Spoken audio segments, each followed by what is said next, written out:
Bonjour, bonjour. Alors voilà la vidéo numéro 2.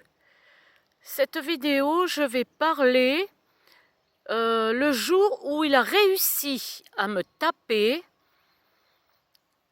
à me mettre une bonne tarte dans la tête. Il a réussi à me coincer, parce qu'auparavant, il voulait me taper plusieurs fois, il a voulu me taper plusieurs fois, pardon. Mais je partais toujours en courant. Je ne me suis jamais laissé faire, je ne suis jamais restée devant lui, voilà. Là, je suis dans mon jardin. J'ai un terrain de 3 hectares. Bon, il y a beaucoup de friches parce que je n'ai pas les moyens. J'attendais l'argent de l'assurance justement pour faire défricher un peu partout, car les ronces, la végétation, je suis partie pendant 5 ans et la végétation a repoussé. Donc là, voilà, vous voyez, c'est le grand bâtiment où sa maison a brûlé, la maison du pervers narcissique. Il a, sans état d'âme, il a fait brûler sa maison. Et puis là, à côté, c'est la maison, le bâtiment où j'habite. C'est censé être ma maison. Donc, voilà. Alors là, je vais vous parler. Le jour où il m'a tapé, c'était en 2022. Bon, je ne vous donne pas de date précise. Il a réussi, j'étais en train de faire des travaux de peinture, je peignais les plafonds sur l'échelle de cette maison-là, justement. Les plafonds sont à 3 mètres de haut quand même. Et donc, il a réussi à rentrer en douce. J'avais les portes ouvertes, c'était en plein été, portes et fenêtres ouvertes. Donc, il a réussi en douce à rentrer et il a réussi à me coincer dans une pièce, dans la cuisine plus exactement. J'ai pas pu m'échapper. Donc, il m'a tapé, il m'a mis une grande tarte dans la tête, sur l'oreille droite. Et j'ai réussi à m'échapper tant bien que mal. Donc après, il est vite parti. Il a fait ce qu'il voulait, et puis monsieur, il a pris sa bagnole et il est vite parti. Alors du coup, j'ai appelé quelqu'un, parce que j'avais pas de voiture, il m'avait volé ma voiture. J'ai appelé quelqu'un qui a bien voulu m'emmener à l'hôpital pour faire constater, mais j'avais, si vous voulez, j'avais pas grand-chose de visible. J'avais l'oreille toute rouge comme un chou-fleur et j'avais l'oreille qui sifflait. Donc, quand je suis allée me faire ausculter, ils n'ont pas trouvé grand-chose.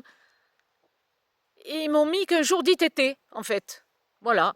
Donc, je suis allée à la gendarmerie, j'ai déposé plainte, j'ai pu déposer plainte.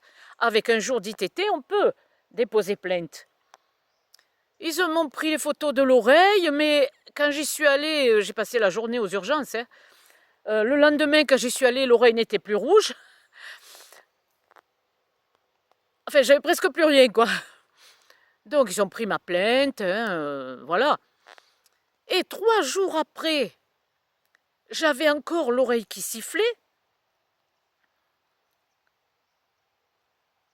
C'est-à-dire de l'acouphène. C'était en 2022, je répète. Et aujourd'hui, en 2025, j'ai toujours de l'acouphène. Mais apparemment, d'après tout le monde, les médecins, j'étais me faire ausculter. C'est pas grave, c'est de l'acouphène. Oh ben ça peut partir comme c'est venu. Voilà, c'est pas grave. Mais en attendant, moi, il y a des nuits, je dors plus des nuits correctement.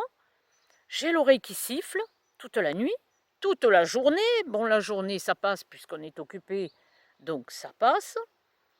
Il n'y a pas de médicaments pour se soigner. Il n'y a rien. Rien du tout. Alors du coup, comme j'avais pas de marque dans la tête, j'avais plus de marque dans la figure, enfin bref. 1 an et demi après, donc on passe en audience au tribunal. 1 an et demi après, j'ai gain de cause. Monsieur, ce pervers narcissique, je l'appelle le chien de pique. Alors, ce monsieur a pris 3 mois de prison avec sursis, je crois, une amende, et j'ai eu 500 € de dommages et intérêts. 500 €. Alors bon, ok, j'ai rien dit, j'ai pas fait appel, mon avocat m'a conseillé de pas faire appel parce que c'était pas la peine, quoi, vu que j'étais pas, j'avais rien, apparemment j'avais rien. Pas de traumatisme, enfin bref, voilà quoi. Malgré que ça faisait plusieurs années qu'il essayait de me taper, hein, il m'a fait toutes les crasses possibles, enfin bref. Et donc, ça ne l'a pas empêché de continuer après, hein, de me faire encore. Ça, c'était en 2000, un an et demi après, en 2023. Ça ne l'a pas empêché de remettre le feu en 2023 à un autre bâtiment. Ça ne l'a pas empêché de m'envoyer un couple d'amis à lui pour me harceler tous les jours, même 2 fois par jour. Ça, ce sera une autre vidéo. Ça sera une autre petite vidéo. Donc, voilà quoi. C'est l'horreur. C'est l'horreur.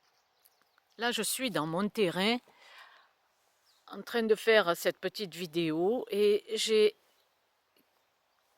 2 de mes chats qui m'accompagnent. Ils sont contents quand je vais me promener dans mon terrain. Ils sont contents. Ils sont là avec moi, ils traînent. Et là, je ne sais pas si vous le voyez, j'ai le rouquin. Attendez, je vais vous faire voir. Je bouge là, hein. Si ça tremble un peu, ne m'en veuillez pas, je ne suis pas une pro de vidéo. Voilà, là. Vous le voyez? Il est là. Le deuxième. Alors, écoutez, ce chien, ça chien de pique, hein, ça lui a pas servi de leçon parce que il a contacté un avocat ou un juriste, je ne sais pas trop qui c'est, à la retraite, en région, qui habite en région parisienne. Je ne sais pas comment il a eu ses coordonnées. Il a fait venir, je l'ai vu, il l'a fait venir. Pendant 3 jours, ce monsieur est resté enfermé. Ils sont restés enfermés dans une maison.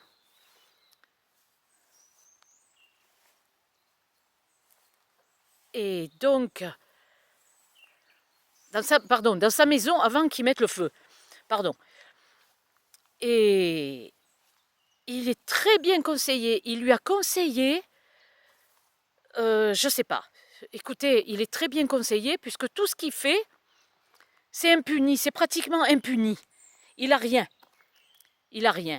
Et moi, à chaque fois que j'appelais souvent les gendarmes me disaient, mais il est chez lui. Il est chez lui, il a tous les droits. Tous les droits. Il est chez lui, il a le droit de faire ce qu'il veut. C'est pour cela que moi, on me